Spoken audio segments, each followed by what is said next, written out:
Hi everyone, delonewolf here and welcome back for another EVE Online video. Today's video is going to be a discussion video because I want to talk a little bit about the latest dev blog that CCP released for EVE Online.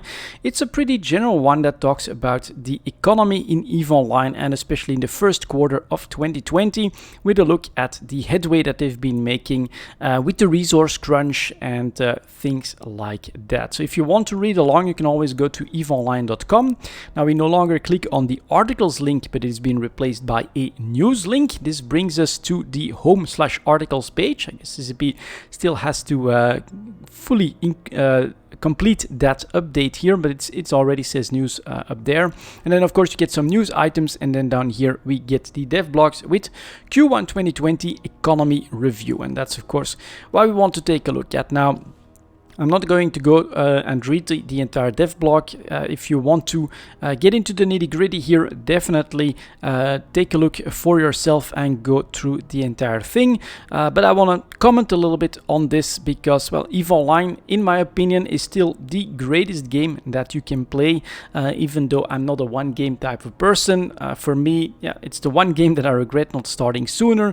It's a really unique game with its sandbox nature, one of the only true sandboxes out there in the MMO landscape at the moment, and also of course one of the only games, if we disregard the Chinese server for a little bit, that has that single shard experience where every action that you as a player in EVE Online take impacts every other player in the game. It's a single world and everyone shares it. That also means that the economy is really complex in EVE Online, and so CCP gives us updates like this one. It's a dev blog that almost to me reads like a statement that something like a central bank would put out when they talk about the economy of the country that they represent. Basically, like the Belgian central bank would give a quarterly update on the Belgian economy in a statement like this, which I think is also pretty damn unique. So first of all, the introduction here, I feel actually gives us a little bit of a glimpse behind the scenes, which could be eye-opening perhaps for like some newer players. For me, it doesn't really come as that much of a surprise since I've been playing EVE Online for quite a little bit, but I think that there's quite a few people that play games that expect from their developers to basically be God when it comes to their game, to know every single bit, to be in full control of every single thing that happens in the game, and to be able to fix any problem, you know, at the wave of a wand, basically. And this introduction here clearly shows that that is not the case, and you should also not expect that. So CCP has been developing a wide-ranging toolset in order to monitor everything from in-game data points, dashboards, and indices. As well, they also send out surveys to get feedback from the players, and the sentence that I thought was pretty cool is that the player base is an important resource to understand the complex ecosystem that is EVE Online, which is the game that they themselves make, create, and maintain.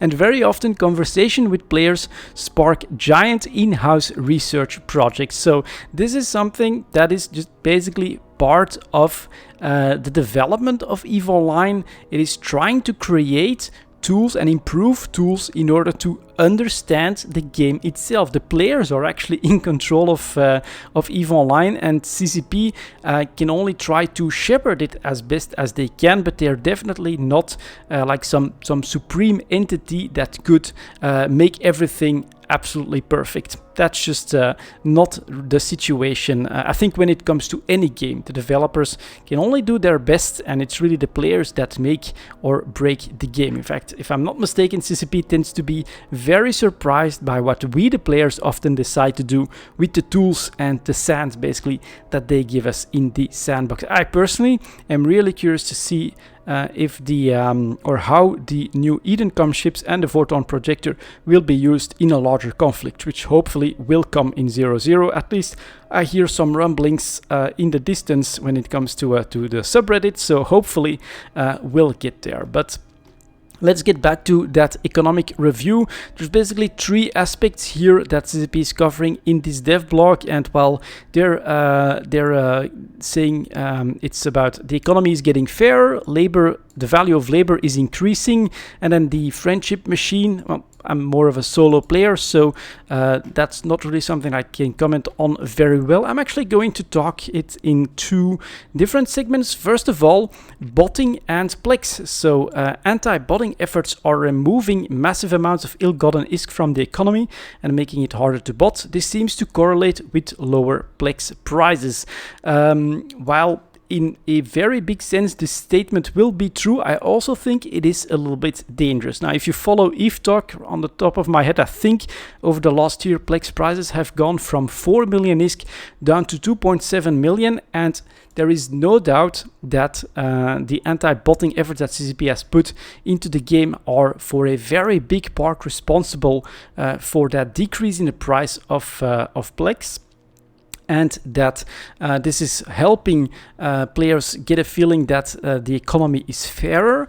I really don't think it is the only reason why plex prices are decreasing. And so you have to be a little bit careful here. I think everything is far more nuanced. In fact, plex is probably the most complex item in the game because it is the bridge between the sandbox economy, where players can do really crazy stuff, and the real world economy, where really crazy stuff happens and tends to happen as well. And so just saying, well, look at that, plex prices are going down, so that means we're doing a good job at botting. You know, it's a double-edged sword. Once plex prices, in my opinion, inevitably start rising again, what you don't want, or you'll want an answer ready for players that will say, well, hey, plex prices are going back up. Look at this statement in the dev blog. Looks to me like CCP is letting bots run rampant again. It really doesn't always work that way, in my opinion. But for the feeling that the economy is getting fair, of course, I fully agree. It's I think an instinctual calculation almost that EVE Online players will make is at the end of an exploration session, you get an estimated value of your loot of, let's say, 100 million. You will immediately calculate, all right, how much is that in plex? How often would I have to do that in order to earn a month Omega for those 500 plex? Oh, that's about that long. Okay, I know what that means. And so right now, of course, it feels like all the efforts that you're putting into the game are far more valuable than a year back. And you immediately, of course, go into that bots must be a lot less rampant at the moment. I can actually compete with other players on a far fairer playing field. So yeah, the feeling here that this will give to players is true, but I also do think that when it comes to plex, it's far more complex, and there's probably more reasons than just a fight on bots as to why it is decreasing in price at the moment. And then the other indicator is the value of labor rising, and here I honestly can only fully agree with CCP because they managed to get me back in my Orca. They managed to get me back mining. So during the Rorcal heydays and with the monthly economic reports where the Imperium would outperform the entirety of New Eden pretty much when it comes to mineral outputs, it really did put a little bit of a damper on me personally for mining. I was like, no, I'd rather do some extra exploration and hope for some Dead Space loot than go and spend time mining. And that has completely changed. Doing EVE Talk, seeing the increased price for titanium, for the other minerals as well, it really does feel like if my exploration is not running so well, I have that option that will also be rewarding of jumping into my Orca, doing a bit of mining, compressing the ores, bringing them to Jitta, and then trying to sell them at the best possible time. So this is something that I would say they've really succeeded in. The resource crunch in 0.0, the nerfs to the Rorcals, some people will not like it, the nerfs to the anomalies in 0.0. What it does mean, I think, is that more players will be motivated to be mining at the moment, and I think that's actually very, very important. I remember when I started playing EVE Online, I fell in love with mining, and I was very excited to finally get out of that cruiser with mining lasers and into a first retriever. After that, to work my way up into the Hulk, which at the time was the best mining ship with the highest yield that you can get out there. Tech 2 ship, 3 strip miners, all of that going. It was really amazing, but if at the end of that growth path that you can set for yourself, that profession that you're trying to master does not end up being rewarding, yeah, then players are just not going to do it. And so it's a very important aspect to be mindful of. And here I feel like they have succeeded. I'm back to mining. It could be said, on the other hand, that CCP is cherry picking the timing for this dev block a little bit, right? They can show a very nice graph with Plex falling off a cliff almost, with the biggest correction for any 1 year correction in Plex prices here, for instance. That's what this chart shows. So here is the yearly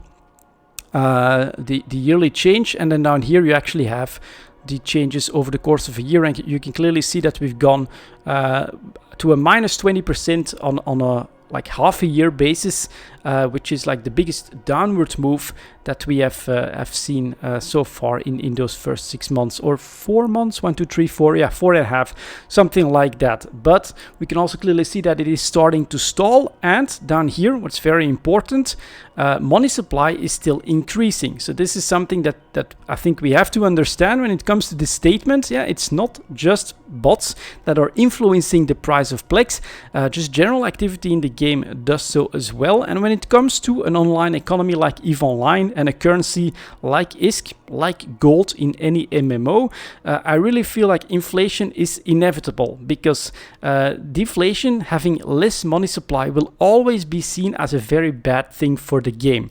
There's either going to be a mechanic that sucks all of that money supply out of the game, and I think almost any mechanic that you can come up with will feel unfair, punishing to the players. Like, why the hell are you taking the effort that I put in the game away from me in order to do X or Y?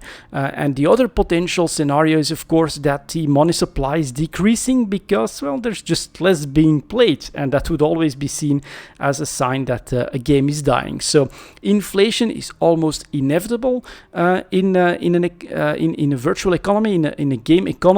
And as a result, this decrease in price will stop at some point, and Plex will start to go back up in tandem with this increase in money supply. And well, it could be right now, maybe after the summer. That's personally when I'm expecting that to start to take over. And it's the same thing with the minerals. If you follow EVE Talk, you know that titanium has started to decrease a little bit again. We're seeing some pressure in pyrite, we're seeing some pressure in the price of isogen.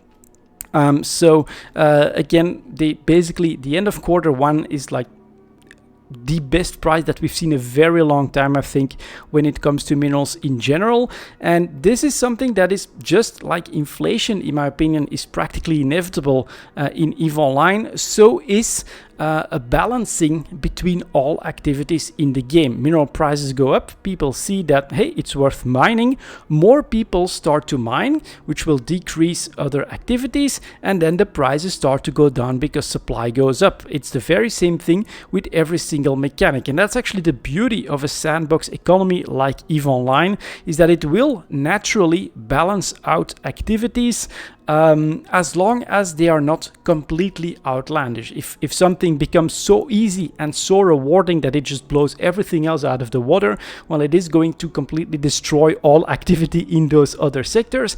But as long as you can keep things within certain ranges, in all likeliness, it is going to automatically balance itself, where some players are going to say, well, I'm no longer mining, I'm actually going to do some missions because ISK is where it's at, or I'm no longer going to do missions because ISK is actually decreasing in value. I'm actually going to start mining, building stuff myself, doing industry, things like that, because that's where the value is at. And right now, I think we are also on the cusp of seeing minerals go back down and going through that phase where they have to normalize as well, because of increased activity just in general. Hell, I'm increasing the supply of ores, which is something that I haven't done very much in the last couple of years as well. So in general, sure, I am fully on board with the sentiment of this dev blog. I think that CCP has been doing a really good job in the first quarter for increasing the value of labor and for making the economy feel better. I absolutely thank them for that and hope that they can keep that anti-botting effort going, and hopefully they're also willing to keep visibility high. I think that's really super important for the player base. Show them that you're taking the problem seriously, seriously, that you're tackling them, and show those successes so that we can also help celebrate those, because it is really important. I think there's no more important metric when it comes to the sandbox economy than that it has to be fair. So the war on bots, keep it front and center, and keep us up to date. I think you guys are doing a good job, and hopefully we can keep following that and keep maintaining that feeling that, yeah, all right, we have to help, of course, but CCP is doing their part as well. And then I'll quickly cover this as well. The friendship machine is getting hotter. So this is mostly metrics on like corporation applications and invitations and things like that. So corporations and the connectivity. 3 reasons that they're giving here. Needlejack filaments. I think that this is a very interesting one indeed. It adds this level of randomness, and it gives you a chance for some increased PvP, some almost instant PvP action, which I think a lot of the players enjoyed. I personally think that it's also a really great example of CCP trying stuff, right? Trying to, increase connectivity, increase conflict, things like that in the game. We tried these filaments. Players love them. They give that feedback to CCP. Hey, this should really be in the game as part of the base experience. CCP listening, bringing it to the game, and then it showing that it is indeed a positive addition to the sandbox. Wormhole chaos update, so more increased, some more wormhole connections. And then finally we get loyalty to lowsec update. If I'm not mistaken, that's mostly about faction warfare, where they increased the loyalty points payout for PvP activity and decrease those of the PvE activities in faction warfare.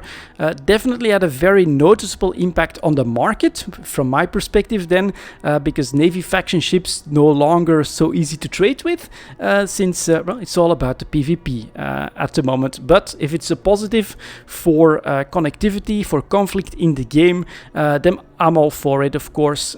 Make that PvP rewarding. It is, of course, very important for the players that enjoy that playstyle.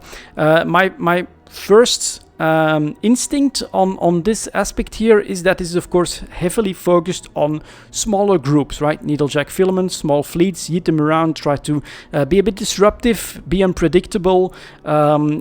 Same with the increased wormhole connections, right? Definitely can go up to a good sized fleet, but tends to be rather small in scale. And faction warfare actually goes all the way down to solo activity as well, in my opinion. So if there's one thing that I do think CCP has to work on when it comes to that connectivity, that friendship machine, it is also the larger groups. Nullsec, massive wars, the large alliances, they need more conflict drivers. They need something perhaps like the needlejack filaments. They need something in order to get them off the couch and get them connected, you could say, in the friendship machine. So the war drums are beating, but I personally have some doubts in will they really commit? Is there enough reason to commit? And now luckily we also know from the resource changes that CCP has announced that the end game plan there is a dynamic resource system where you could overfarm your fields and you could basically be forced to move if you still want access to resources,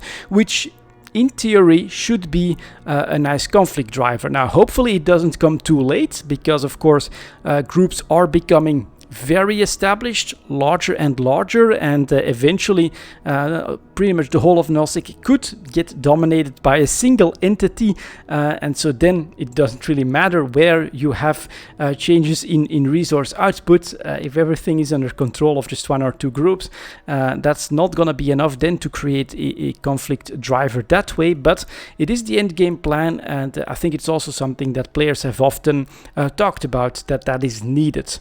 That eventually an area should run out of resources, and that another area that may be held by another group should become top of the bill, and that you should have that constant motion in Nullsec if you want those really big groups to also have conflict and reasons to like go to war with each other, and to trade, to talk with each other and things like that. So yeah, we'll see how CCP handles that one. I do hope that at some point we'll get news on that dynamic resource system. But overall, I do agree. The first part of the year for me has been a very good experience in EVE Online. I absolutely agree that I feel like my time spent in the game is more rewarding, and I'm very happy to be back mining. So there you go, guys.